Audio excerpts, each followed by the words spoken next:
Hi, ഇന്ന് നമ്മൾ ഉണ്ടാക്കുന്നത് ആട്ടപ്പൊടി വെച്ചിട്ടുള്ള സിമ്പിളായിട്ടുള്ളൊരു സ്നാക്കാണ്. ആട്ടപ്പൊടി അതുപോലെ പഞ്ചസാരയും കൂടി ഉണ്ടായിരുന്നാൽ നമുക്ക് പെട്ടെന്ന് തന്നെ ഒരു 5-10 മിനിറ്റിനകം ഉണ്ടാക്കിയെടുക്കാവുന്നൊരു സ്നാക്കാണിത്. ഒരു 2 മാസത്തോളമൊക്കെ സൂക്ഷിച്ച് വെക്കാൻ പറ്റും, നമുക്ക് ഈസി ആയിട്ട് ഉണ്ടാക്കിയെടുക്കുകയും ചെയ്യാം. അപ്പോൾ ഇഷ്ടംപോലെ ആട്ടപ്പൊടിയൊക്കെ ഉണ്ടല്ലോ വീട്ടിലെല്ലാവരുടെയും. അപ്പോൾ അതെങ്ങനെ ഉണ്ടാക്കാൻ നോക്കുക. ഇതിലേക്ക് 1 കപ്പ് ആട്ടപ്പൊടി എടുത്തിട്ടുണ്ട്. ഞാൻ നമ്മുടെ റേഷൻ കടയിൽ നിന്ന് കിട്ടിയ ആട്ടപ്പൊടിയാണ് എടുത്തിട്ടുള്ളത്. അതിലേക്ക് 1/2 കപ്പ് പൊടിച്ച പഞ്ചസാരയാണ് ഇട്ട് കൊടുക്കുന്നത്. പ്രത്യേകം ശ്രദ്ധിക്കണം, പഞ്ചസാര പൊടിച്ചതാണ്. പൊടിച്ചതിന് ശേഷമാണ് കേട്ടോ 1/2 കപ്പ്. അപ്പോൾ ഒരു 1/4 കപ്പ് പഞ്ചസാരയൊക്കെ പൊടിച്ചാൽ തന്നെ ചിലപ്പോൾ 1/2 കപ്പൊക്കെ ആയി കിട്ടും. അത് പ്രത്യേകം നോക്കുക. എന്നിട്ട് അതിലേക്ക് 1 ടേബിൾ സ്പൂൺ നെയ്യ് ചേർത്തിട്ടുണ്ട്. നെയ്യ് തന്നെ വേണമെന്നില്ല, സൺഫ്ലവർ ഓയിലോ ഡാൽഡയോ ഒക്കെ ചേർത്താൽ മതി. എന്നിട്ട് കൈ വെച്ച് തന്നെ നമ്മൾ പുട്ടിനൊക്കെ പൊടി നനയ്ക്കണ പോലെ കൈ വെച്ചിട്ട് നന്നായിട്ടൊന്ന് മിക്സ് ചെയ്തെടുക്കുക. നെയ്യും പഞ്ചസാരയും എല്ലാം കൂടി ഒന്ന് മിക്സായി വരട്ടെ. ഇതുപോലെ ഇങ്ങനെ പിടിക്കാവുന്ന രീതിയിൽ ആക്കിയെടുക്കുക. ഇനി കുറേശ്ശെ വെള്ളം ഒഴിച്ചിട്ട് നമ്മൾ ചപ്പാത്തിക്കൊക്കെ കുഴക്കണ പോലെ കുഴക്കണം. ചപ്പാത്തിക്ക് കുഴക്കണ പോലെ ഒരുപാട് വെള്ളം ഒഴിക്കരുത്, കുറേശ്ശെ ഒഴിച്ചു കൊടുക്കുക. കാരണം പൊടിച്ച പഞ്ചസാര ആയതുകൊണ്ട് തന്നെ വെള്ളം കൂടിപ്പോവാൻ, പെട്ടെന്ന് തന്നെ വെള്ളം കൂടിപ്പോവാൻ സാധ്യതയുണ്ട്. പഞ്ചസാര ഉരുകുമല്ലോ, അപ്പോൾ അത് പ്രത്യേകം ശ്രദ്ധിക്കുക. കുറേശ്ശെ വെള്ളം ഒഴിച്ച് ചപ്പാത്തിക്ക് കുഴക്കണത് പോലെ ഇതുപോലെ ആക്കിയെടുക്കുക. ചപ്പാത്തിക്ക് കുഴക്കണ പോലെ ഒരുപാട് സമയം കുഴക്കണ്ട, ഇതുപോലെ ഒരു ബോളാക്കി എടുത്താൽ മതി. എന്നിട്ട് ഇനി ഇതിനെ 2ആയിട്ട് ഡിവൈഡ് ചെയ്യുക. നമുക്ക് 2ആയിട്ട് മാറ്റിയിട്ട് വേണത് പരത്തിയെടുക്കാൻ. 2ആയിട്ടോ 3ആയിട്ടോ മാറ്റാം, നമ്മുടെ പലകയുടെ വലുപ്പത്തിനനുസരിച്ച്, ചപ്പാത്തി പരത്തുന്ന പലകയുടെ വലുപ്പത്തിനനുസരിച്ച്. ഞാനിപ്പോൾ ഇവിടെ 2ആക്കിയിട്ടാണ് മാറ്റുന്നത്. ആകെ 1 കപ്പ് പൊടിയല്ലേ ഉള്ളൂ. നമ്മൾ ചപ്പാത്തി പരത്തുന്ന പോലെ തന്നെ കുറച്ച് പൊടി ഇട്ടിട്ട് അത് പരത്തിയെടുക്കുകയാണ്. പരത്തുമ്പോൾ നമ്മൾ ചപ്പാത്തിയുടെ പോലെ ഒരുപാട് അങ്ങ് തിന്നായി കനം കുറച്ച് വരണം എന്നില്ല, കുറച്ച് കനത്തിൽ തന്നെ ഇരുന്നോട്ടെ, ഒരുപാട് കനം കുറയ്ക്കണം എന്നില്ല.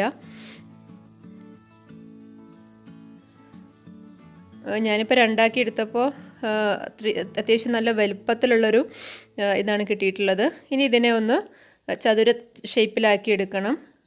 അപ്പോൾ 4 സൈഡൊന്നും ഒന്ന് മുറിച്ച് മാറ്റിയിട്ട് ഈ ഒരു ഷേപ്പിലാക്കി എടുക്കുക. നമുക്ക് ഇഷ്ടമുള്ള ഷേപ്പിൽ മുറിച്ചിട്ട് ഫ്രൈ ചെയ്യാവുന്നേ ഉള്ളൂ. ഏത് ഷേപ്പായാലും കുഴപ്പമൊന്നുമില്ല, ഡയമണ്ട് ഷേപ്പിലൊക്കെ ചെയ്യാം. ഞാനിപ്പോൾ ഇങ്ങനെയാണ് ചെയ്യണത്. ഈസി ആയിട്ട് തന്നെ ചെയ്തെടുക്കാവുന്നേ ഉള്ളൂ. പിസ്സ കട്ടറൊക്കെ ഉണ്ടെങ്കിൽ കുറച്ചും കൂടി എളുപ്പമാണ്, പക്ഷെ അതിൻ്റെ ഒന്നും ആവശ്യമില്ല, കത്തി വെച്ചിട്ട് തന്നെ ചെയ്യാവുന്നേ ഉള്ളൂ. കുറച്ച് നീളത്തിൽ വേണമെങ്കിൽ അങ്ങനെയും ചെയ്യാം. ഞാനിപ്പോൾ ചെറിയ ചതുരങ്ങളായിട്ടാണ് ചെയ്തെടുക്കുന്നത്. പരമാവധി ഒരേ വലുപ്പത്തിൽ ആക്കിയെടുക്കാൻ പ്രത്യേകം ശ്രദ്ധിക്കുക. അതുപോലെ 2 ബോളും ഒരേ കനത്തിൽ പരത്തിയെടുക്കാനും ശ്രദ്ധിക്കുക. അങ്ങനെയാകുമ്പോൾ നമുക്ക് ഫ്രൈ ചെയ്യുമ്പോൾ പെട്ടെന്ന് തന്നെ, ചിലതൊക്കെ പെട്ടെന്ന് വെന്ത് പോകും ചെറുതൊക്കെ. അപ്പോൾ അങ്ങനെ വരാതിരിക്കാൻ ഒരേ വേവ് കറക്റ്റ് ആവാൻ വേണ്ടിയിട്ട് ഒരേപോലെ ആവാൻ നോക്കുക. ഇതുപോലെയാണ് ഇപ്പോൾ ഞാൻ ചെയ്തെടുത്തിട്ടുള്ളത്. ഓരോന്ന് സെപ്പറേറ്റ് ആക്കി എടുക്കുക. അപ്പോൾ ഇതാ കണ്ടോ, ഇത്രയും കനമാണുള്ളത്. ചപ്പാത്തിനേക്കാളും കുറച്ചൊന്ന് കനം കൂട്ടിയാണ് എടുത്തിട്ടുള്ളത്. ഇത് ഇനി ഓരോന്നായിട്ട് കട്ട് ചെയ്ത് നമ്മൾ വേറൊരു പാത്രത്തിലേക്ക് മാറ്റി. അത് കഴിഞ്ഞിട്ട് നമ്മൾ 2ആമത്തെയും കൂടി ചെയ്തെടുക്കുകയാണ്. 2ആമത്തെ ചെയ്തെടുത്തപ്പോൾ ഞാനിങ്ങനെ സൈഡിലൊന്നും കട്ട് ചെയ്ത് ഷേപ്പാക്കൊന്നും ചെയ്തിട്ടില്ല. നമ്മുടെ വീട്ടിൽ തന്നെ ഉണ്ടാക്കി നമുക്ക് തന്നെ കഴിക്കാനുള്ളതല്ലേ, അപ്പോൾ അങ്ങനെ ഷേപ്പൊന്നും നോക്കേണ്ട ആവശ്യമൊന്നുമില്ല. ശരിക്കും ഞാനൊന്നിങ്ങനെ കാണിച്ചു തന്നു മാത്രമേ ഉള്ളൂ. അപ്പോൾ ഇതാ ഞാൻ ചുമ്മാ അങ്ങ് തലങ്ങും വിലങ്ങും വെട്ടിയിട്ട് ഒരേ വലുപ്പത്തിലുള്ള ചതുര കഷ്ണങ്ങളാക്കി മാറ്റി വെച്ചിട്ടുണ്ട്. ഇനി അതൊന്ന് ഫ്രൈ ചെയ്തെടുക്കണം. ഞാൻ വെളിച്ചെണ്ണയാണ് എടുത്തിട്ടുള്ളത്, നിങ്ങൾക്ക് ഏത് ഓയിൽ വേണമെങ്കിലും യൂസ് ചെയ്യാം. നന്നായിട്ട് ചൂടായതിന് ശേഷം ഇട്ട് കൊടുക്കുക. ഓരോന്നായിട്ട് ഇങ്ങനെ സെപ്പറേറ്റ് ആക്കി വേണം ഇട്ട് കൊടുക്കാൻ. ഒരുമിച്ച് അങ്ങ് ഒറ്റയടിക്ക് കോരി ഇട്ട് കൊടുക്കരുത്. അങ്ങനെ ഇട്ട് കൊടുത്തു കഴിഞ്ഞാൽ തമ്മിൽ ഒട്ടിപ്പോവും. അപ്പോൾ വേവാനും ഇതിങ്ങനെ പൊള്ളച്ച് വരാനൊക്കെ ബുദ്ധിമുട്ടായിരിക്കും. ഹൈ ഫ്ലെയിമിലിട്ടിട്ട് നമ്മളിതെല്ലാം ഇട്ട് കഴിഞ്ഞ ശേഷം ഫ്ലെയിം ഒന്ന് ലോ ആക്കുക. അപ്പോൾ ഇത് കണ്ടോ, ഇതുപോലെ ഇങ്ങനെ പൊള്ളയായിട്ട് വരണം, പൊങ്ങി വരണം. അപ്പോഴാണ് കറക്റ്റായിട്ട് ആ കറുമുറു ആയിട്ട് നമുക്ക് കുറിക്കാൻ പറ്റുക.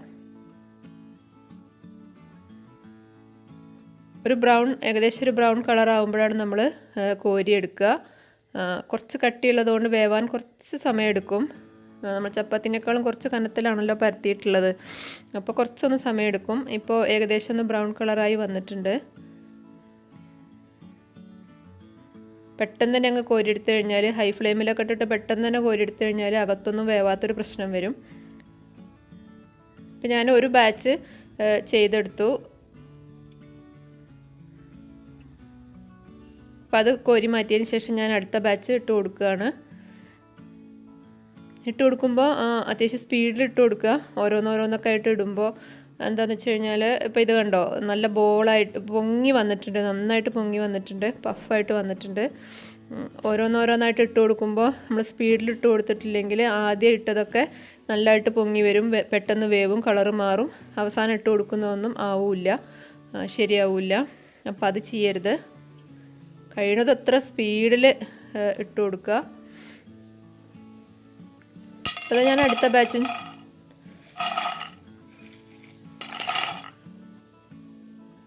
എല്ലാം ചെയ്തെടുത്തിട്ടുണ്ട്. ഇതാ പൊട്ടിക്കുമ്പോൾ ഇതാ ഇങ്ങനെയാണ് ഉണ്ടാവുക, അകത്ത് ഇങ്ങനെയാണ് ഉണ്ടാവുക.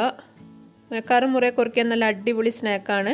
1 മാസം 2 മാസമൊക്കെ സൂക്ഷിച്ച് വെക്കാം. നല്ലൊരു സ്നാക്കാണിത്. ഹോസ്റ്റലിലുള്ള കുട്ടികൾക്കൊക്കെ കൊടുത്തു വിടാൻ പറ്റും. അപ്പോൾ എല്ലാവരും ട്രൈ ചെയ്ത് നോക്കുക. വീഡിയോ ഇഷ്ടമായി കഴിഞ്ഞാൽ ചാനലൊന്ന് സബ്സ്ക്രൈബ് ചെയ്യുക, ലൈക്ക് ചെയ്യുക, കമൻറ്റ് ചെയ്യുക.